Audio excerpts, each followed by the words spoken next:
तो अभी का हमारा टॉपिक है इन एवोपरेशन। एवोपरेशन एक सरफेस फिनोमिना है, जैसा कि नाम से क्लियर हो रहा है। इसमें लिक्विड जो है जो डायरेक्ट वेपर में चेंज हो जाता है, मतलब जो द्रव होता है वो डायरेक्ट वाष्प में बदल जाता है। द्रव का वाष्प में बदलना ही वाष्पीकरण कहलाता है, इसको हम वाष्पीकरण कहते हैं। ठीक है, तो लिक्विड का डायरेक्ट वेपर में बदल जाना इवोपरेशन कहलाता है। और ये सारा काम जो होता है बिलो बॉइलिंग पॉइंट होता है। ऐसा नहीं कि आप बॉइलिंग पॉइंट तक ले जाओ, बॉइलिंग पॉइंट तक ले जाओ और उससे आगे भी उसको गर्म करते रहो, ऐसा नहीं है। बॉइलिंग पॉइंट से नीचे वाला टेम्परेचर, फॉर एग्जांपल अगर हम वाटर लेते हैं, उसका बॉइलिंग पॉइंट जो होता है वो 100 डिग्री सेल्सियस होता है। वाटर का 100 डिग्री सेल्सियस होता है बॉइलिंग पॉइंट। तो वाटर को बॉईल तो करना है, वाटर को बॉईल करना है, लेकिन बिलो 100 डिग्री सेल्सियस बॉईल करना है। तो अगर बिलो 100 डिग्री सेल्सियस बॉईल कर रहे हैं तो वो आपका इवोपरेशन है। ठीक है, तो वो आपका इवोपरेशन है। और अगर आप बॉइलिंग पॉइंट या उससे ऊपर वाले टेम्परेचर पे उसको गर्म करते हो और वेपर बनाते हो तो वो आपका कुछ और प्रोसेस होगा। ठीक है, लेकिन 100 डिग्री से पहले आपका इवोपरेशन है। ठीक है, ओके। अब एक चीज और आपको पता होना चाहिए कि क्यों होता है इवोपरेशन। सभी जानते हैं होता क्या है कि जो आपका लिक्विड होता है वो वेपर में डायरेक्ट कन्वर्ट हो जाता है, लेकिन होता क्यों है, वाई? इसका एक रीजन है। जैसे कोई बर्तन है, ले लिया हमने, कोई कंटेनर लिया, इस कंटेनर के अंदर हमने अगर लिक्विड भर लिया है, लिक्विड पानी भर लिया है, पानी के जो पार्टिकल होंगे वो हर जगह मौजूद होंगे। तो मैंने हर जगह पार्टिकल बना दिए।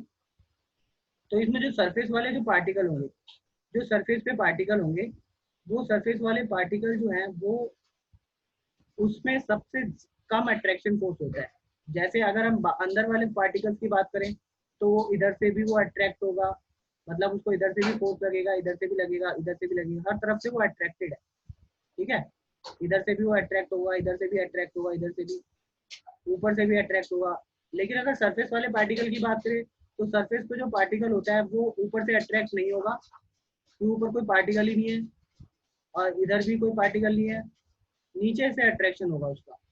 तो मतलब वो फ्री होता है, मतलब उसके अंदर काइनेटिक एनर्जी ज्यादा होती है, गतिज ऊर्जा, गति करने की क्षमता ज्यादा होती है, क्योंकि वो फ्री होता है, क्योंकि उसमें आकर्षण बल कम होता है बाकी अन्य पार्टिकल की तुलना में। ठीक है, तो इसमें ज्यादा काइनेटिक एनर्जी होती है, गतिज ऊर्जा ज्यादा होती है, इसलिए गति करने के लिए, यानी कि इस लेयर को, इस सरफेस को छोड़ने के लिए ज्यादा फ्री होते हैं। तो इसलिए क्या होता है, सरफेस पार्टिकल जो सरफेस पे होते हैं वो हायर काइनेटिक एनर्जी वाले होते हैं than the other, so they break the, मतलब जो फोर्स ऑफ अट्रैक्शन होता है पार्टिकल के बीच में, जो आपस में इनके बीच का, तो पार्टिकल के बीच में अट्रैक्शन फोर्स होता है सरफेस वाले पार्टिकल्स के लिए, वो कम होता है और ये आसानी से छोड़ देते हैं, सरफेस को छोड़ देते हैं और स्केप कर जाते हैं, मतलब बाहर निकल जाते हैं। और ये बाहर जब निकल जाएंगे, क्योंकि इनका आकर्षण कम होता है बाकी अन्य पार्टिकल के साथ, तो इसलिए ये सरफेस को छोड़ देते हैं और ये वेपर फॉर्म में कन्वर्ट हो जाते हैं। यही पार्टिकल वेपर फॉर्म में कन्वर्ट होकर हमें ऊपर ऊपर वेपर्स की फॉर्म में, मतलब वाटर ड्रॉपलेट्स की फॉर्म में दिखाई देते हैं या फील होते हैं। ठीक है, इसके बाद factor affecting the evaporation, rate of evaporation. सबसे पहले तो सरफेस एरिया पे डिपेंड करता है। जैसे कोई अगर हमने कोई, हम कपड़े जो सुखाते हैं, कपड़े कभी भी हम, ऐसा नहीं है कि कपड़े हमने कपड़े धोए और कपड़े को हमने मतलब काफी छोटा बनाकर टांग दिया सूखने के लिए, ऐसा तो नहीं है। हम कपड़े को प्रॉपर तरीके से फैलाते हैं ताकि जितना भी एरिया है, सरफेस है, सभी सरफेस, जितना भी सरफेस है, उन उस सरफेस से जो पानी है ज्यादा से ज्यादा बाहर वाष्प के रूप में जा पाए।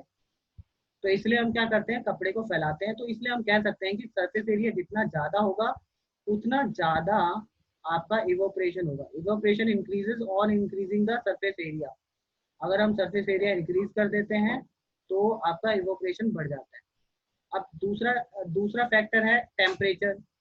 अगर हम टेम्परेचर बढ़ाते हैं, फॉर एग्जाम्पल अगर हमने यहाँ पे टेम्परेचर बढ़ा दिया, हमने इसको गर्म कर दिया, टेम्परेचर बढ़ाने से इनकी काइनेटिक एनर्जी बढ़ जाएगी, मतलब अंदर वाले जो पार्टिकल थे उनकी काइनेटिक एनर्जी कम थी और सरफेस वाले की काइनेटिक एनर्जी ज्यादा थी, तो इसलिए सरफेस वाले बाहर चले गए। लेकिन अंदर वाले पार्टिकल की भी काइनेटिक एनर्जी ज्यादा हो जाती है जब हम गर्म करते हैं। जब हम गर्म करेंगे तो अंदर वाले जो पार्टिकल हैं उनकी काइनेटिक एनर्जी ज़्यादा हो जाएगी और वो ज़्यादा से ज़्यादा मूव करेंगे और सरफेस पे पहुंचेंगे और सरफेस से फिर वो आसानी से वेपर्स की फॉर्म में कन्वर्ट हो जाएंगे, मतलब सरफेस को छोड़ देंगे। तो इसलिए हम कह सकते हैं जितना ज़्यादा टेम्परेचर इंक्रीज होता है तो काइनेटिक एनर्जी इंक्रीज होती है और जिसकी वजह से रेट ऑफ इवेपोरेशन इंक्रीज होता है, मतलब ज़्यादा से ज़्यादा वाष्पीकरण होता है।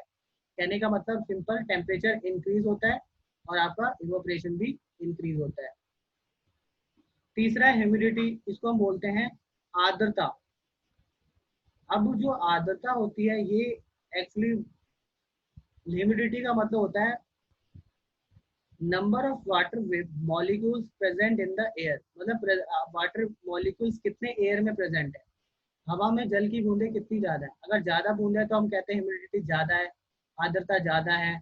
और अगर कहते हैं जल की बूंदें कम है तो हम कहते हैं आर्द्रता कम है। ऐसा अक्सर हम बारिश के बाद हम देख सकते हैं कि ह्यूमिडिटी हमें ज्यादा मिलती है।